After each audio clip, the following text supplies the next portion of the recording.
आपल्या देवगड तालुक्यामध्ये याची 100% अंमलबजावणी व्हावी हा माझा हेतू आहे। आणि त्या दृष्टिकोनातून जो काही फायनल जी यादी येईल, जी काय फायनल यादी हे लोक निश्चित करतील, त्याच्यामध्ये जे 1 क्रमांकाचं जे गाव असेल ज्यांनी सर्वात जास्त फॉर्म भरले असतील आणि सबमिट करतील, त्या पहिल्या क्रमांकाच्या गावाला मी माझ्या वतीने 25 लाखाची विकास निधी देईन।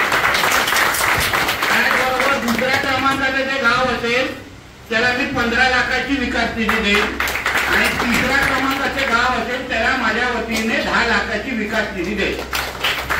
आता आपण सगळेजण हे मी का करतोय, कारण का आपल्याला आपल्या गावातल्या ज्या भगिनी आहेत त्यांच्यापर्यंत ही योजना व्यवस्थित पद्धतीने पोहोचवायची आहे आणि त्याबरोबर गावाचाही विकास करायचा आहे।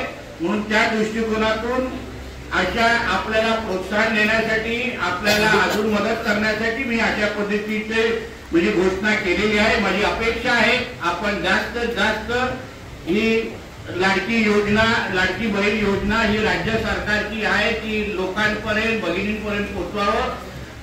माझ्याबरोबर बसलेले जे अधिकारी आहेत ते आपल्या संपर्कात असतील। मीही अजून 15 दिवसानंतर परतही अशी बैठक घेणार आहे जेणेकरून आता घेतलेले निर्णय, आता आपण दिलेली माहिती, उदाहरण इथे ई सेवा केंद्र नाही आहे त्याच्याबद्दल मला कारवाई करायची आहे। अन्य गोष्टीचा जो बदल आपण मागितलेला आहे कदाचित तोपर्यंत एडिट बटन चालू होईल, आपल्या वेबसाईटवर अजून काय त्याच्यामध्ये बदल होतील, अपडेट होईल, सगळ्या गोष्टी होतील।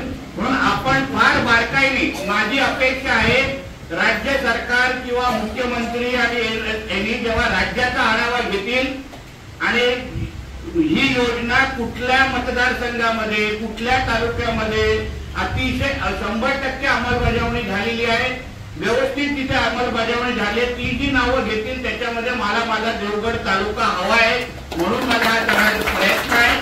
म्हणून आपण सरपंच म्हणून, प्रतिनिधी म्हणून, राजकीय कार्यकर्ते म्हणून इथे जे सरपंच आले नसतील, आपले सहकारी आहेत, त्यांच्यापर्यंत ही माझी माहिती पोहोचवा आणि ही योजना आपल्या देवगड तालुक्यातल्या सगळ्या भगिनींपर्यंत पोहोचली पाहिजे, त्या दृष्टिकोनातून आपण काम करा।